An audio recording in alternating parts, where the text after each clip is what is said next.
saber-rattling. He promised to counter what he described as Russian aggression by increasing military buildup through NATO's presence near Russia. NATO, a key aspect of U.S. security policy. Now, the Baltic Sea region is quickly becoming a friction point between Russia, NATO, and the U.S., with NATO military exercises underway and a lot of close encounters. I was joined earlier by James Carden, Washington correspondent for The Nation magazine. He started by telling me for what NATO is preparing. It was recently announced that NATO is going to be sending in 4,000 troops to Lithuania and Poland as part of the European Reassurance Initiative. That's a $3.4 billion initiative designed ostensibly to reassure our NATO allies in light of what has been happening in eastern Ukraine. In addition to that, the United States is sending the USS Donald Cook, which is a missile-class destroyer, about 50 miles away from Kaliningrad. Now, Kaliningrad, a lot of Americans don't know, is a Russian port between Poland and Lithuania, and they have a major naval base there. And so the effect of these maneuvers by the United States and NATO has been to increase tension in the region.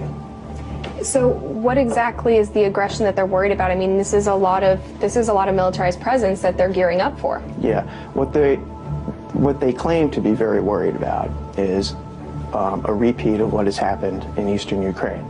The entire Europe must calm down in the knowledge that the Pentagon would do anything in order to protect Europe from Russia. On Monday, the Pentagon deployed a pair of F-22 fighter jets to southeast Romania in an effort to deter hypothetical Russian aircraft. The US Air Force aircraft arrived at the air base on the Black Sea, less than 400 kilometers away from the Russian military stronghold of Sevastopol on the Crimean Peninsula. The US Air Force has deployed F-15 Eagle air superiority fighter aircraft to Iceland and the Netherlands. Several NATO countries as well as non-members, such as Finland and Sweden, are sending planes to Estonia for the first massive Air Force exercise to feature civilian airport aimed at training for interception of aircraft losing contact inside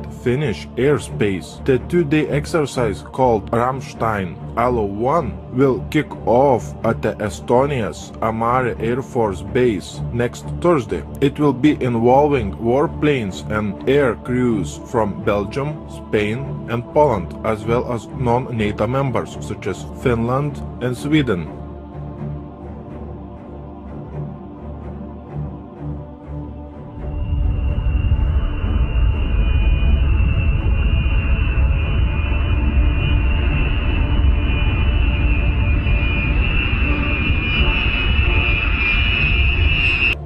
This is an emergency broadcast. This is a direct message to the Department of Defense, all four branches of the military, active duty, service members, veterans, their families, state governments, local governments, and the media. We are going to display 100% irrevocable proof that there is a global move, not just here, but all over the world, to militarize police and to put standing armies on the streets to suppress the population and to carry out political operations. It seems strange that at the same time when we have huge military drills, military hardware movement, and FEMA training in the US, in Europe we have 600 members of various European military forces recently conducted an exercise in the German North Rhine province ready to be deployed in the event of civil unrest or war. Why in the world Italy's streets would be patrolled by Chinese police? That shows a very strong message that Vatican will be partially protected by China during a major crisis. Finland Defense Minister Jussi Niinistö said Russia doesn't pose a threat to his country. But then why would Finnish government send a reminder to 900,000 soldiers to prepare for war with Russia? Because it's a mind game tactic used by the mainstream media. On top of that, additional 40 guided multiple launch rocket systems and warhead rockets worth $150 million sold to Finland, just in case NATO stockpiles military hardware in Norway. So we have what are called pre-position gear, both in caves and on ships, and it allows forces from the United States to come out and fall in on gear that is already forward deployed versus bringing all that gear with us. M1A1 tanks, amphibious assault vehicles, artillery, and logistics equipment support NATO allies. So any gear that is already forward deployed both reduces cost and speeds up our ability to support operations in crisis. So we're able to fall in on gear that is basically ready to go and respond to whatever that crisis may be. It always takes time to deploy forces to a certain area. When you have material, equipment, pre-positioned, you can fly in personnel and you will be faster ready to conduct operations. So that's always an advantage to have that pre-position in stocks in Norway. The equipment will support Exercise Cold Response 16 starting later this month. We fit easily together when we are operating. The last 10-15 years we have been operating together in Afghanistan and other places. And when you move to Norway, we will always operate in 3 dimensions because we have a long coastline, we have land territory and the air. President Obama is back at the White House this morning after a week in the Middle East and Europe. Air Force One touched down Monday evening at Joint Base Andrews outside Washington. We spoke with the president yesterday in Germany in a wide-ranging interview. He had just announced 250 more American troops will go to Syria.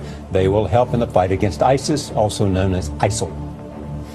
Us dismantling ISIL is a priority, and although we are not going to be sending ground troops in to fight, we are going to try to find out what works and then double down. And one of the things that's worked so far is us putting special forces in for training and advising of local forces, but also intelligence gathering. Let me pivot to China.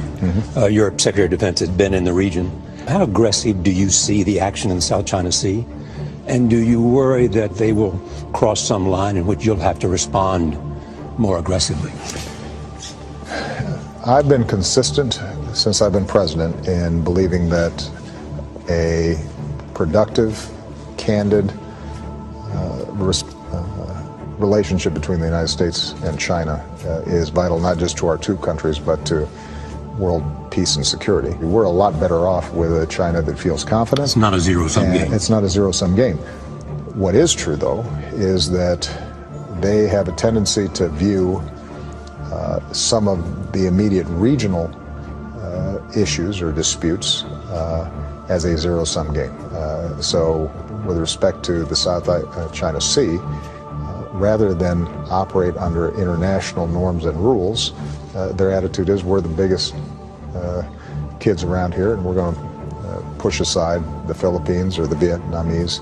But it doesn't mean that we're trying to act against China. We just want them to be partners with us.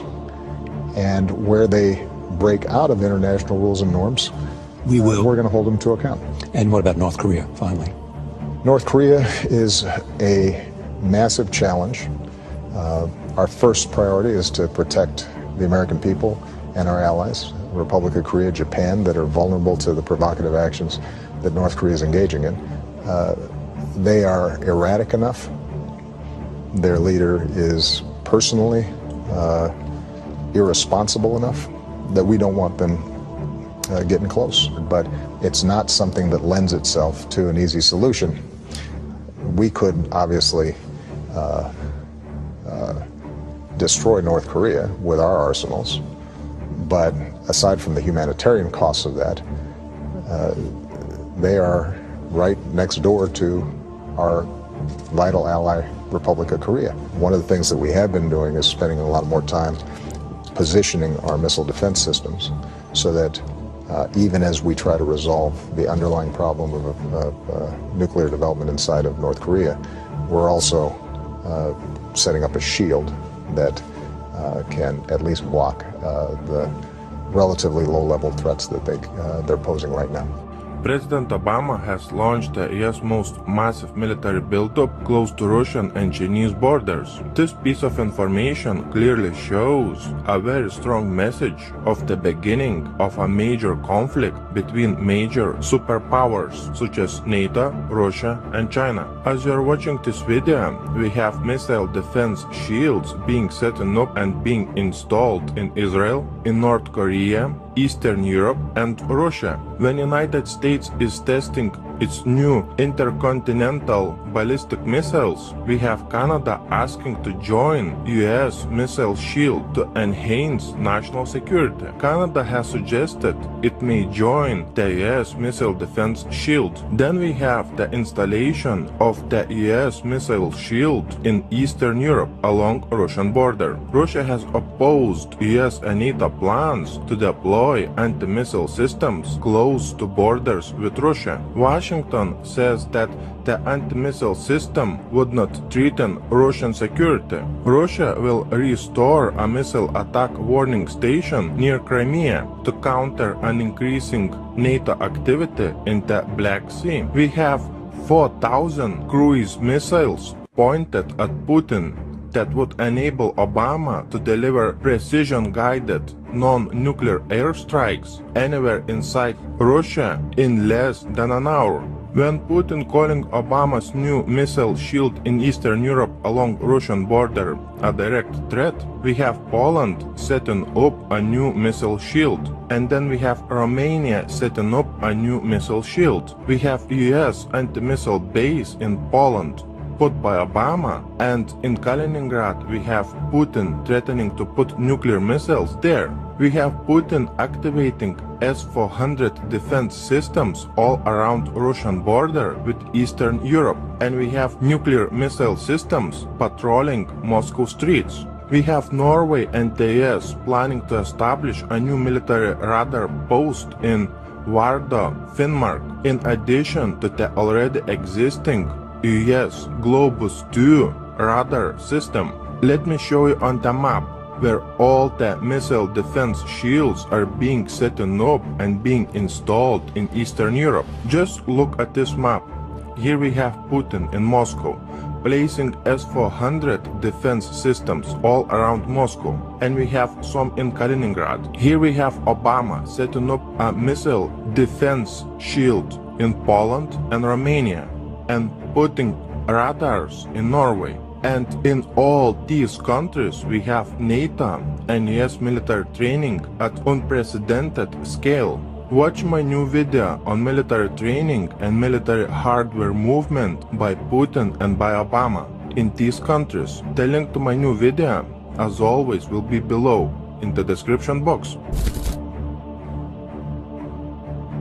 Just a little bit more than 70 years ago, we had a great war between major superpowers.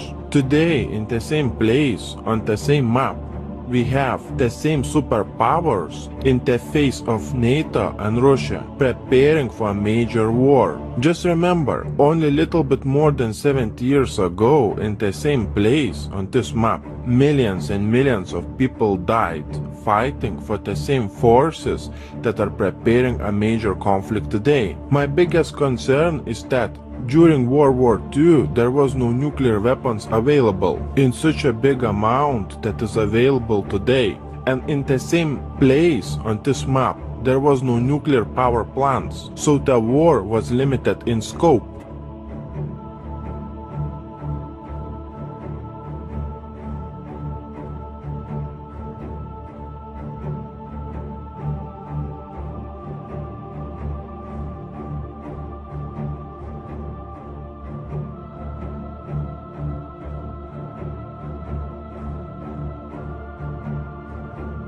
While the Allied forces lost hundreds of thousands of citizens during the course of the conflict, at least 27 million Soviets were killed during what's known in Russia as the Great Patriotic War.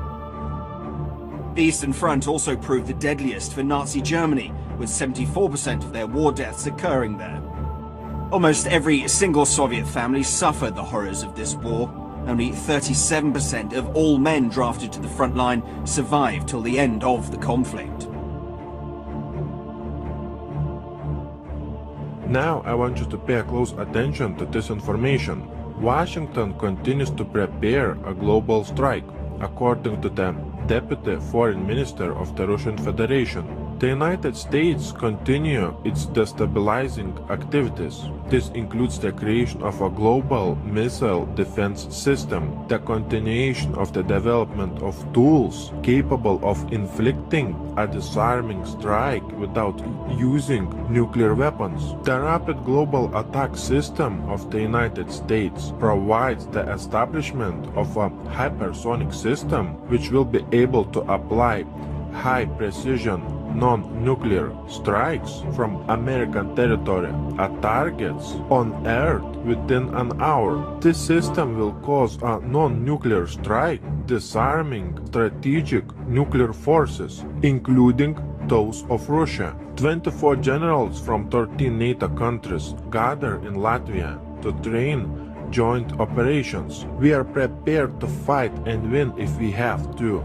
NATO's focus will expand from assurance to deterrence, including measures that vastly improve NATO's overall readiness. Lithuania is hosting large-scale military exercises involving the country's forces as well as soldiers from other NATO member states. Another Baltic state, Estonia, started a major military drills involving NATO troops in the country's regions near the Russian-Estonian border. NATO is deploying an additional 4 battalions of 4,000 troops in Poland and the 3 Baltic states. Do you remember when we had in the news saying that NATO would deploy 4,000 troops to the Baltic states? And when the next day that figure increased to 40,000 NATO troops being deployed to the Baltic states, Poland is set to double size of its armed forces. The Polish army will be bigger. We envision a substantial increase in the size of the army by at least 50%. Poland's armed forces, which currently have around 95,000 personnel,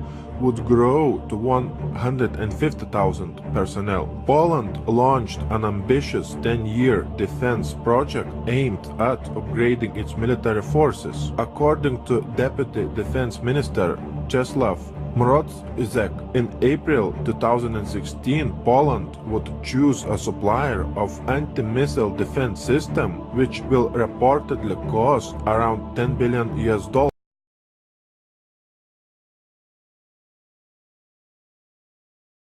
on its military upgrade over the next 10 years. Poland's military modernization program includes a missile defense shield, anti-aircraft systems, submarines, combat drones, armored personnel carriers. The Georgian army has begun the 2-week Nobel partner military exercises together with American and British forces. We're already going under a form of martial law. So let me show you some of the news we already went to in an earlier report, then I'll go to a smattering of the other evidence right here. Much of it from the Department of Defense's own website. You have massive military gear being cached, armored vehicles, machine guns, helicopters, night vision, Humvees, with the police departments around the country. California has gotten the majority of it, along with Oklahoma and other areas to population. Texas has gotten double what California's gotten, and we have 10 million less than them. Oklahoma got basically double what California got, even though the crime rates are very low, because it's about suppressing the patriot population, just like they have on the map in Jade Helm showing Texas, Utah, and other areas as hostile. This is pre-caching to fight real Americans that won't go along with gun confiscation, you name it. Now, when you see Infowars.com articles I'm going to show you, you can go directly to the site, click on it, and go to the Department of Defense's site. DoD training manual, extremist founding fathers would not be welcome in today's military. Close quote. Army-sponsored report suggests new police force. That's WorldNet Daily. What's that out of? A stability police force for the United States, RAND Corporation. This is the martial law plan. that I've been covering for 18 years. War gear flows to police departments, New York Times. Feds preparing to invade Texas, list state as hostile. They are preparing, not saying they're going to invade or take over. They are preparing for the takeover. And that's in the John Warren Defense Authorization Act of 96, 97. They admit for insurrection by legislatures and governors. They just hope, just like Obamacare, you don't actually go read this stuff. Obamacare is great, and it's really working. We have to make sure America writes the rules of the global economy. Because if we don't write the rules for trade around the world, guess what? China will.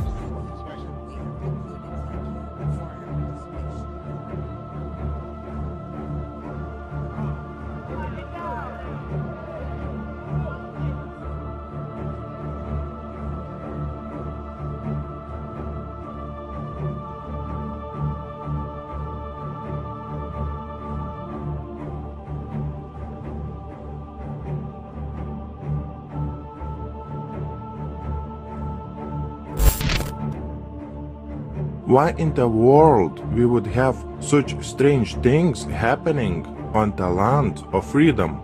What is very strange is that we have FEMA conducting biggest drills ever inside the US. We have all those FEMA executive orders set in place. We have Walmarts closed and being converted into detention centers according to some videos on YouTube. We have an unprecedented military hardware movement inside the US. We have this movie Armageddon coming out on Friday the 13th. We have another movie called X-Men Apocalypse. We have FEMA and DHS conducting riot control drills. On top of that, do you remember those articles saying that DHS has purchased more than 2 billion rounds of ammunition, which is enough to fight a war for 10 years? Do you remember those articles saying that US government has purchased 30,000 guillotines? Do you remember red, blue, green lists? Do you remember FEMA coffins? When at the same time we have US and NATO setting up and activating missile defense shields in Eastern Europe, on Russia's doorstep also in North Korea and inside the US. What do you think? Please share your thoughts by leaving a comment below this video.